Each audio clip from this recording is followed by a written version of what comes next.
Millionaire कैसे बनते हैं, कैसे बने आप मिलियनेयर, थोड़ा इसके बारे में बताइए। फर्स्ट इनकम कब हुई थी और कितने, क्या उम्र थी आपकी उस समय पे? एक मिलियनेयर जो भी पैसे बनाते हैं उसको किन किन एसेट्स में इन्वेस्ट करते हैं? जो जनता देख रही है उनके लिए कोई 3 लाइफ के कोई बढ़िया हैक्स, कोई टिप बताएंगे? ओके गाइस, तो आज हमारे साथ जो अगले मिलियनेयर हमारी गाड़ी में आ चुके हैं। कैसे है रचित भाई? बहुत बढ़िया मेरे भाई, आप कैसे हो? मैं एकदम बढ़िया। गाड़ी कैसी लग रही है भैया? गाड़ी एकदम मजेदार। मैं स्पेशली मतलब मैंने शूट के लिए ही खरीदा है इसको। वाह यार, तुम्हारे शौक भी कि मैं शूट करूंगा और ये कुछ कह रहा है।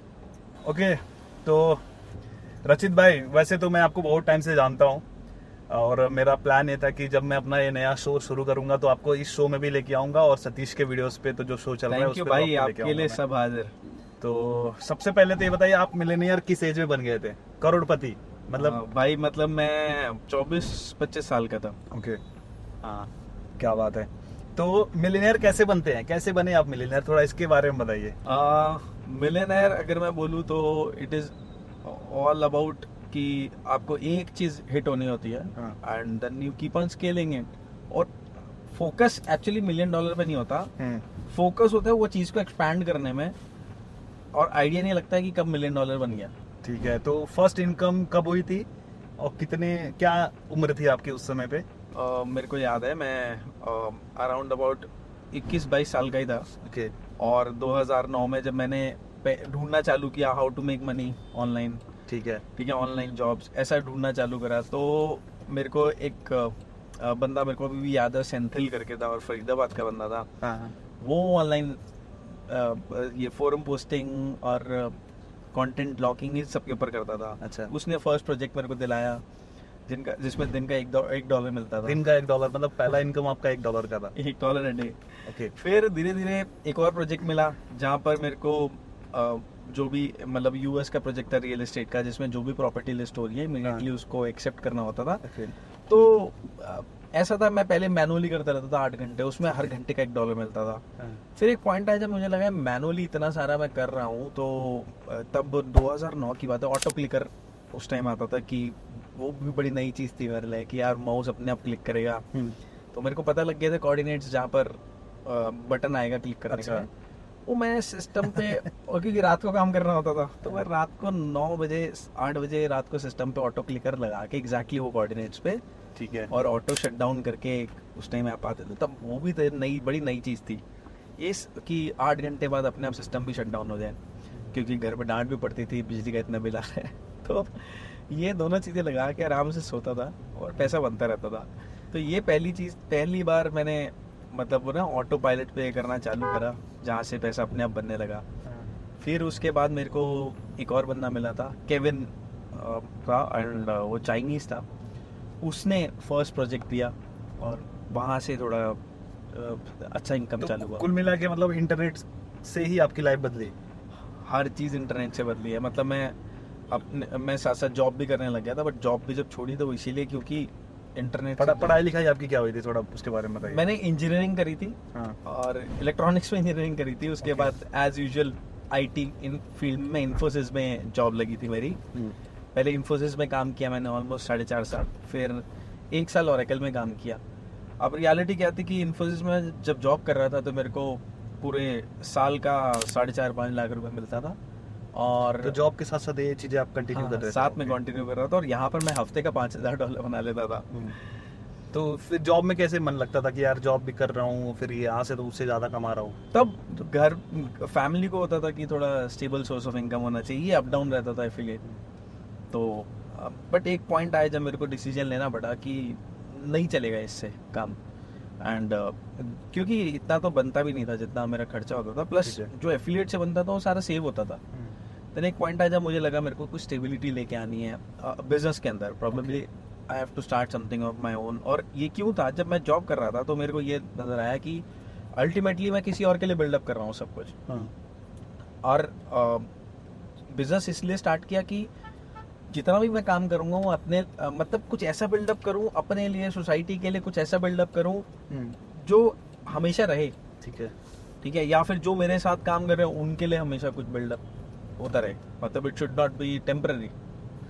तो और जी जी हाँ और continue। एक और चीज़ थी कि जैसे मेरे को था जब मैं जॉब कर रहा हूँ तो मुझे था कि इन्फोसिस में रह के मैं higher level higher management probably CEO कुछ नहीं बन सकता सीईओ Correct, कुछ नहीं हाँ, बन CEO सकता तो नहीं बन सकता है ना हाँ, लेकिन व्हाट अबाउट मैं ऐसा ऐसा प्लान क्रिएट करूँ जहाँ पर मैं कंपनी ओन कर रहा हूँ एंड देन लोगों को अपॉर्चुनिटी मिले कि वो ठीक सीईओ है। बन पाए तो एक चीज मेरे को बताइए, अभी करंट में जो आप शुरुआत में जो आपने काम शुरू किया था, जैसे आप बता रहे हो कि क्लिक्स वाले जो काम थे और $1 मिलते थे, तो अभी उस काम से आज का काम कितना डिफरेंट है? क्या सेम फील्ड में है हम, क्या अलग फील्ड में है, क्या क्या नहीं है? अब तो बहुत डिफरेंट है उस टाइम पे इतनी इन्वेस्टमेंट्स नहीं होती थी थोड़ा सा भी इन्वेस्ट किया तो ट्रैफिक भर भर के आता था ठीक है। और उस टाइम ROI तो मैं मानूंगा 100x 200x होती थी आज की डेट में हमको जितना इन्वेस्ट करना होता है उसकी हार्डली 10% मार्जिन बचता है कभी कभी कुछ अच्छी चीज़ निकल आती है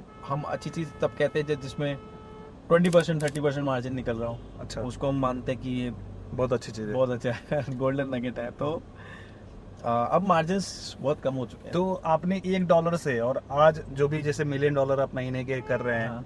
तो कैसे अपने आप को इतना स्केल किया? कैसे स्केल किया हाँ।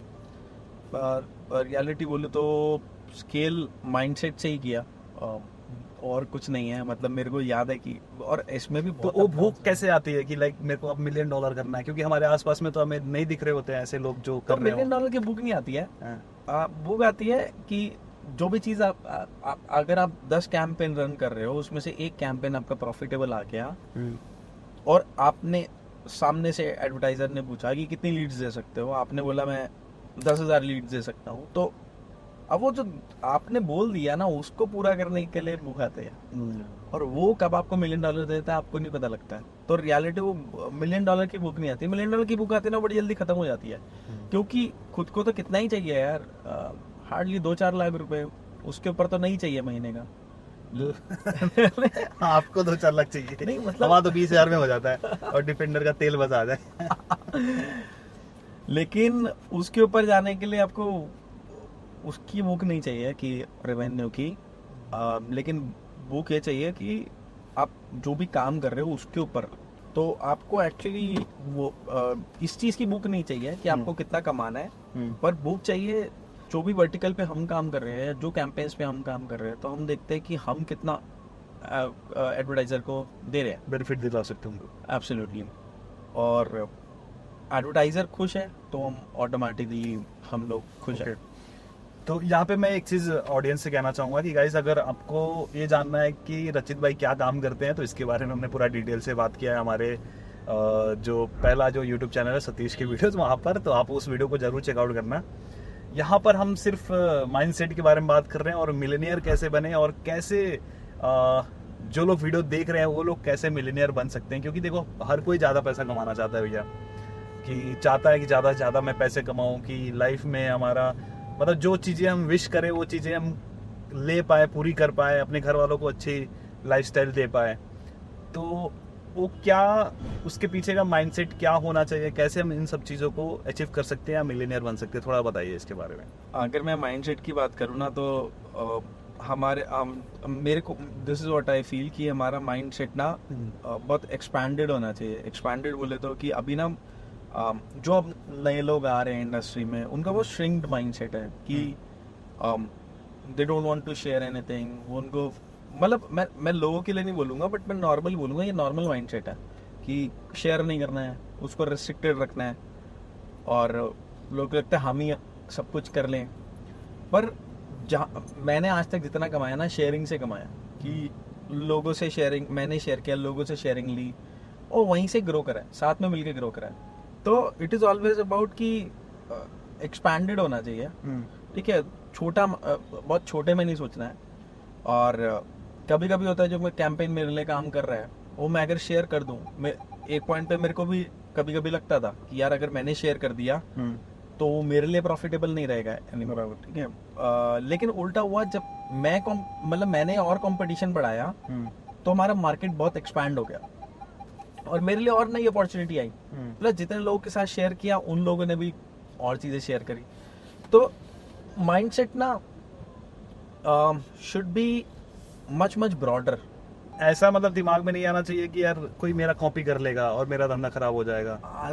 मतलब कॉपी जो करेगा ना, मतलब आज की डेट में अगर फेसबुक की भी हम बात करें, तो अगर मेरा कोई क्रिएटिव है, ठीक है, उसके अगर सीपीएम्स आ रहे हैं और अगर कोई और कॉपी कर रहा है, उसके सीपीएम्स मेरे बराबर शायद नहीं आएंगे, उसके कम, उसके ज़्यादा आएंगे सीपीएम, तो उसकी कॉस्टिंग ज़्यादा आएगी, मेरी जितनी नहीं आएगी। तो कॉपी करने के ऊपर नहीं, बट ऑब्वियसली अगर मैं किसी को शेयर कर रहा हूँ तो I can share the knowledge, not exactly इतना शेयर करना कि वो कॉपी कर ले, वो तो बिल्कुल वही हो गया कि आप तिजोरी खुली छोड़ रहे हो। नॉलेज शेयर करना इज रियली गुड।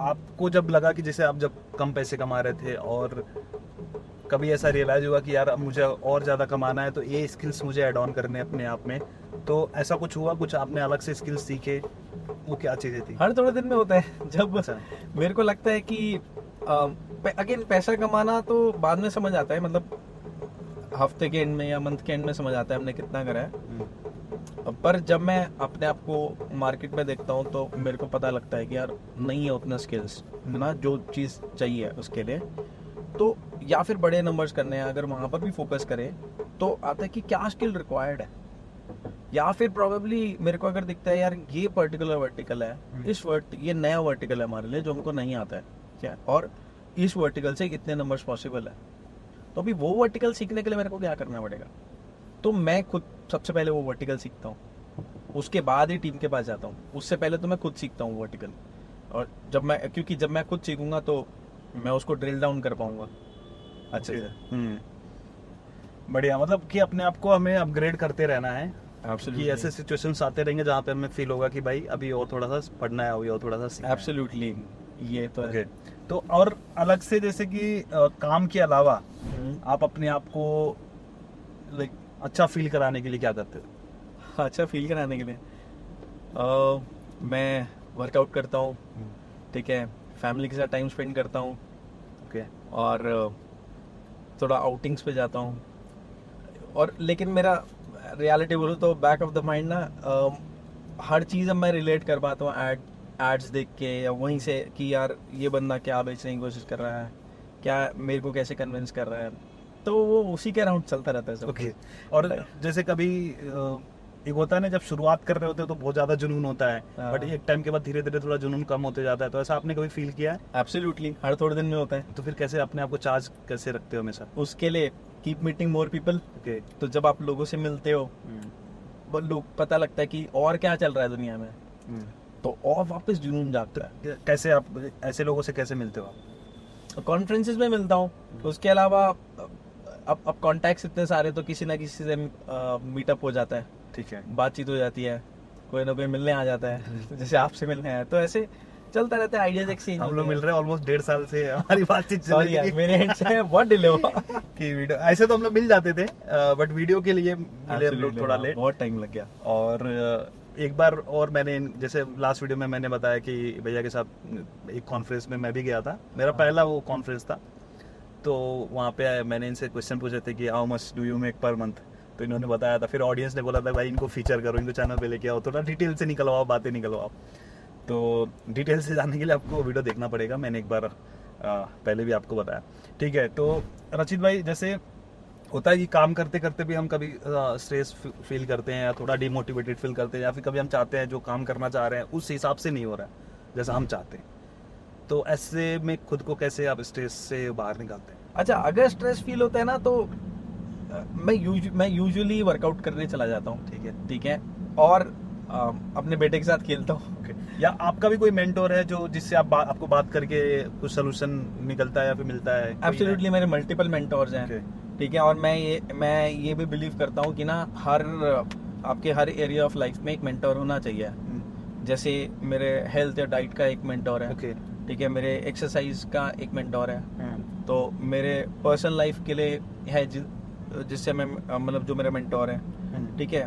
बिजनेस के लिए मैं अलग लोगों को मेंटोर मानता हूँ, प्रोबेबली मैं अपनी इंडस्ट्री में ही लोगों को मेंटोर मानता हूँ, तो उन लोग से मतलब कभी हो सकता है ना कि आप आगे हो, कभी कोई और आगे है, लेकिन कोई कहीं पर भी है, अगर आप उसको एज ए मेंटोर समझ के ना एडवाइस ले रहे हो या बात कर रहे हो, आपको उनके एडवाइस या बात में चीजें नजर आ जाती हैं। अल्टीमेटली जब आप लोगों को मेंटोर बना लेते हो, whoever it is, मतलब कितनी बार तो मैं अपनी वाइफ को मेंटोर मानने लगता हूँ अरे कि जहाँ से मेरे को जहाँ से मेरे को एक्चुअली दिखता है कि मेरे अंदर क्या कमी है, नहीं तो कोई और बाहर का नहीं बताएगा। तो ये कैसे वर्क लाइफ बैलेंस कैसे रखते हो आप? जैसे होता है कि कई बार लोगों को लगता है जो मिलेनियर लोग होते हैं, हाँ। बिलियनियर तो बहुत अलग बात होगी, हाँ। जैसे मिलेनियर लोग जो होते हैं भाई उनको टाइम कहाँ होगा, तो हाँ। कैसे आप जैसे आप मेरे साथ आज पूरे दिन हाँ। से आप मेरे साथ हो, हाँ। आपको फैमिली को भी टाइम देना होता है, हाँ। बच्चा भी आपका है उसके साथ हाँ। भी आपको टाइम देना होता है, हाँ। तो कैसे बैलेंस कैसे रखते हो कि भाई काम भी करना है, फैमिली हाँ। को भी टाइम देना है, दोस्तों के साथ भी जाना है? तो मैं आपको ना एक चीज बताता हूँ, जैसे जब ये हम ये बोलते हैं ना वर्क लाइफ बैलेंस, रियलिटी में ना ये टर्म जो है ना, ये टर्म बहुत ओवर हाइप्ड है। एब्सोल्युटली, मतलब ऐसा वर्क और लाइफ अलग अलग नहीं होता है, एक ही होता है। हाँ। मैं अगर बोलूँ, मैं एक फादर भी हूँ, मैं एक CEO भी हूँ, मैं एक हस्बैंड भी हूँ, तो अलग अलग टाइम पे नहीं है, वो एक ही टाइम पे सब कुछ है। करेक्ट। हाँ। तो सिमिलरली वर्क लाइफ एक साथ ही है, मतलब ऐसा नहीं है कि अगर मैं फैमिली के साथ हूँ और उस टाइम पे अगर काम की कोई रिक्वायरमेंट आ जाए तो मैं अवेलेबल नहीं हूँ, हाँ। या फिर काम कर रहा हूँ और सडनली फैमिली की कोई रिक्वायरमेंट आ जाए तो मैं अवेलेबल नहीं हूँ। तो दोनों चीजें हैं साथ में, तो वर्क लाइफ बैलेंस करने की जरूरत नहीं पड़ती है, वो अपने आप होता है। लेकिन हाँ, ये कब होता है जब आप जो प्लान कर रहे हो और एग्जीक्यूट कर रहे हो। मतलब फॉर एग्जाम्पल, अगर आपको याद हो, मैंने आपको कहा था मेरे को एक ईमेल भेज दो, आप ईमेल भेजोगे मेरे कैलेंडर में सेट हो जाएगा, यार इनसे मिलना है। अभी जब आपने मेरे को भेज दिया और मेरे कैलेंडर में आ गया, तो मेरे पास नोटिफिकेशन है, सब कुछ है। अब मैं किसी को भी अगर टाइम दे रहा हूँ तो मैं कैलेंडर देख के टाइम दे रहा हूँ कि इस डेट को इस टाइम आ पाऊंगा नहीं आ पाऊंगा। तो और मैं जब ये पूरा कर रहा हूँ तो ऑटोमेटिकली सब चीजें पूरी हो जाती है। कैलेंडर से याद आया, आपका क्या डेली रूटीन क्या होता है, कैसे आपने टाइम मैनेजमेंट कैसे करा हुआ है? डेली रूटीन मेरा ऐसा रहता है, मैं सुबह उठता हूँ, बच्चे को उसके स्कूल छोड़ने जाता हूँ। अच्छा। उसके बाद अपना शादी के बाद एक ये रिस्पॉन्सिबिलिटी और है। नहीं, ये बढ़िया है। हाँ। ये अलग एक्सपीरियंस है। फिर वापस आता हूँ तो मैं अपनी प्रिपरेशन, ब्रेकफास्ट की प्रिपरेशन, नहाने का सब कर रहा होता हूँ। तब तक मेरी वाइफ पिकअप करने जाती है उसको स्कूल से, क्योंकि वो अभी तो प्री स्कूल में है, तो 2 घंटे के लिए जाता है। और फिर उसके बाद काम करने बैठता हूँ। ओके। और तो काम करते करते प्रोबेबली मैं मतलब उस टाइम पे मेरा फिक्स है कि ये टाइम में मैं काम कर रहा हूँ, until there is something like an emergency, urgent है कुछ। ऑफिस डेली आते हैं आप? हाँ, ऑफिस डेली जाता हूँ। और फिर तो अपना काम के बाद शाम को 6-7 बजे से बच्चे को वापस टाइम देता हूँ। फिर फिर अपना इवनिंग में डिनर करके उसके बाद वापस थोड़ा काम पे लगता हूँ। थोड़ा देखता हूँ कि कैंपेन्स का क्या हालत है। ऑफिस से आने के बाद भी घर पे भी आप काम करते हो? हाँ, जब सो जाते हैं बच्चे। अरे वाह। फिर टाइम मिल जाता है थोड़ा सा कैंपेन्स देखने पड़ता है। हमारी इंडस्ट्री में तो मैं पूरे टाइम 24/7 चीजें चलती रहती है, तो देखना ही पे रहना पड़ता है ना, कि हमारे पास अलर्ट्स आने चाहिए कि क्या कैंपेन का चल क्या रहा है। सही बात। तो ये स्ट्रक्चर्स रखे हुए कि इस तरीके से काम हर जगह टाइम दे सके। ग्रेट। अच्छा, अभी मैं जैसे देख रहा हूँ, मैं खुद इंस्टाग्राम जैसे ओपन करता हूँ, रील्स आ जाती है, रील्स मैं देखने लगता हूँ। और जिनके हाथ में फोन देखता हूँ वो रील्स देखते हैं, या फिर अगर मैं इंस्टाग्राम पे मैसेजेस में भी जाता हूँ तो मेरे को कुछ मेरे दोस्त लोग भी रील्स भेजे रहते हैं। तो आप रील्स देखते हो? बिल्कुल भाई, बिल्कुल। अब मैं आपको स्क्रीन टाइम कितना है इंस्टाग्राम पे? स्क्रीन टाइम मेरा पहले बहुत ज्यादा था, डेली का 2 घंटे था। अभी मैंने उसको रिड्यूस करके आधा घंटा कर दिया। अच्छा। अब क्या होता है कि जैसे आपने बोला ना इंस्टाग्राम पे, अब इंस्टाग्राम पे आप जो स्क्रॉल करते रहते हो, आपकी पूरी रील की फीड में वही भरा रहता है। ठीक है। जैसे रिसेंटली ना मैंने कहीं देखा था कि आपका फ्यूचर डिपेंड करता है आपके इंस्टाग्राम के ऊपर, मतलब आपके इंस्टाग्राम में क्या चल रहा है, क्या इंटरेस्ट के आपको आ रहे हैं, किस तरह के कंटेंट आ रहे हैं, उसी से आपका डिपेंड करता है फ्यूचर। हाँ, लेकिन अब क्या हो गया ना, मेरे साथ उल्टा हो गया था कि अब इतना सारा बिजनेस का देखने लग गया था, टिप्स देखने लग गया था कि अभी सब कुछ वही आता है, Facebook ads, Google ads, business. अब वो और फंसा देता था। तो मेरे को नजर आया कि ये ना ओवर बर्डन हो रहा था नॉलेज में। तो वो एक्स्ट्रा नॉलेज भी हार्मफुल है। हाँ, शायद मैंने कहीं किसी पॉडकास्ट में सुना था कि जब आप बहुत ज्यादा नॉलेज ले लेते हो, अपने दिमाग में भर लेते हो और उनका इम्प्लीमेंटेशन कहीं नहीं हो रहा है, तो फिर वो एकदम से ओवर हो जाता है। एब्सोल्युटली। और फिर दिक्कत करता है। हाँ, तो इसके लिए मैंने क्या करना चालू करा, इंस्टाग्राम में ये ऑप्शन है कि वो आधे घंटे में नोटिफाई कर देता है। हाँ, उसमें मैंने भी सेट करा 10 मिनट का। अरे फिर भी मेरा जो आधे घंटे का स्क्रीन टाइम मैंने टोटल आधे घंटे का कर रखा है। एक्चुअली मैं इसलिए देखता हूँ, मेरे को कंटेंट आइडियाज भी मिल जाते हैं। अब मैं भी इंस्टाग्राम पे थोड़ा एक्टिवली रील्स वगैरह पोस्ट करता हूँ, मतलब मैं नॉलेज वाले पोस्ट करता हूँ। तो मेरे को भी चाहिए कि ग्रोथ के लिए तो 2-4 ऐसे ट्रेंडिंग आइडियाज मिल जाते हैं तो मैं कर देता हूँ। मैं डेली अपलोड नहीं करता, कभी कभी करता हूँ। तो उसके लिए मेरा थोड़ा कभी कभी स्क्रीन टाइम बढ़ जाता है, तो आधा घंटा मेरा रियलिटी बोलो हमारी इंडस्ट्री में ऑलमोस्ट सबका इसीलिए बढ़ता होगा क्योंकि हम लोग मीम्स देखने में इतना टाइम नहीं लगाते होंगे क्योंकि हमको पता है कि पीछे काम क्या पड़ा है। तो ऐसा होता है, रेगुलरली होता है। लेकिन अगर मैं आपको बोलूँ ना कि हम लोग जितना अवेयर है और कॉन्शियस है ना कि हम हमारा टाइम कहाँ जा रहा है, बस वो जैसे वो नोटिफिकेशन है जो आधे घंटे में आ जाती है, वो आधे घंटे में जो नोटिफिकेशन आती है ना उसी टाइम मेरे को रियलाइज होता है अगर अभी बंद नहीं किया ना तो मेरा पीछे बैंड बज जाएगी, दिक्कत हो जाएगी। हाँ, तो इमीडिएटली मैं बंद करता हूँ, वापस काम पे लग गया। अच्छा रशीद भैया, आपकी तो टीम भी होगी, तो टीम मैनेजमेंट से रिलेटेड कोई टिप दीजिए, कैसे हम सही बंदे को हायर करें? मैं बोलूंगा सही बंदा, मतलब बंदे की वैल्यू स्ट्रांग होनी चाहिए। तो कैसे ऑब्जर्व करते हो आप? तो जब इंटरव्यू में आप क्वेश्चंस पूछते हो तो आप इन जनरल कॉन्वर्सेशन करो, मतलब विदाउट एनी एजेंडा कि इसके लिए पूछना है। एकदम इनफॉर्मल कॉन्वर्सेशन करो जहां पर आप उससे उसकी लाइफ में इंटरेस्टेड हो, तो वहां से आपको दिखता है कि वो बंदा कितना रिस्पॉन्सिबल है अपनी लाइफ के लिए। ओके। तो और इन दी एंड आपको क्लियर हो जाता है कि ये आपके कोर वैल्यूज के साथ मैच करता है या नहीं करता है। अगर आपकी वैल्यूज के साथ मैच करता है उसको ऑनबोर्ड कर लो, स्किल्स आप सिखा सकते हो। बट अगर मैच नहीं करता है तो मैं बोलूंगा कि कोई फायदा नहीं, कितनी भी अच्छी स्किल्स हो। और अच्छा बंदा वहीं से वैल्यू से, मतलब अच्छा बुरा नहीं, अल्टीमेटली हम वैल्यूज से मैच कर सकते हैं। ठीक है, अब आते थोड़ा आपके पर्सनल चीज़ों के बारे में जानते हैं कि एक मिलियनेयर जो भी पैसे बनाते हैं उसको किन किन एसेट्स में इन्वेस्ट करते हैं? हाँ, नॉर्मली अगर मैं बात करूँ तो एजेंसीज हैं जिनको आउटसोर्स कर सकते हो for investing into some mutual funds और ऐसा। अच्छा, आप खुद नहीं करते? नहीं। ओके, फिर भी तो किन किन एरियाज में इन्वेस्टेड है, किन किन एसेट्स में? रियल एस्टेट में Okay. और जो म्यूचुअल फंड्स हैं। ठीक है, अच्छा, मतलब स्टॉक्स और रियल एस्टेट। एब्सोल्युटली। बढ़िया बढ़िया। तो थैंक यू सो मच रचित भाई, बहुत अच्छा लगा आपसे बात करके। इवन पहला एपिसोड जो हमने आपके साथ किया था उसमें भी बहुत मज़ा आया, बहुत कुछ सीखने को मेरे को पर्सनली मिला। और इसमें थोड़ा सा माइंडसेट के बारे में हमने बात किया कि लाइक भाई क्या माइंडसेट होता है मिलियनियर्स का। तो जाते जाते अगर जो जनता देख रही है उनके लिए कोई 3 लाइफ के कोई बढ़िया हैक्स, कोई टिप बताएंगे? हाँ, सबसे पहला तो मैं ये टिप बोलूँगा कि ना जब भी लगे ना कि आप डीमोटिवेटेड हो, डिसएम्पावर्ड हो, या आपको लगे लाइफ में कुछ चल नहीं रहा है, आगे नहीं बढ़ना है, आपके गोल के अकॉर्डिंग नहीं चल रहा है, सबसे पहले लेके पेन और पेपर लेके बैठो और ये देखो कि आपने किस किस को क्या क्या प्रॉमिस किया था और वो पूरा नहीं किया। और दूसरी चीज़ आप ये देखो कि आपके दाव पे लगा क्या पड़ा है अगर आप ये नहीं कर रहे हो तो ये जब लिस्ट निकलेगी ना, जिनको जो जो प्रॉमिस किया हुआ है वो पूरा करो, और जो दाव पे लगा है वो दिख जाएगा एक बार ही, अपने आप मूव करने लगोगे। मेरा भी यही मानना है कि जो हमारी करंट सिचुएशन है या फिर जो परिस्थिति हमारी है, अगर वो हमें मोटिवेट नहीं कर रही है हमें काम पे जाने के लिए, तो फिर दुनिया की कोई ताकत नहीं कर सकती। बिल्कुल बिल्कुल है, एब्सोल्युटली। तो दूसरा मैं ये बोलूँगा कि ना इम्पोर्टेंट ये नहीं है कि जो गोल है ना आपका, उसके ऊपर काम करो कि ना गोल ना पैसे से रिलेटेड ना हो, गोल और रिलेटेड एक्शन है कि आपको यहाँ ये करना है, पैसा अपने आप आ जाएगा उसका।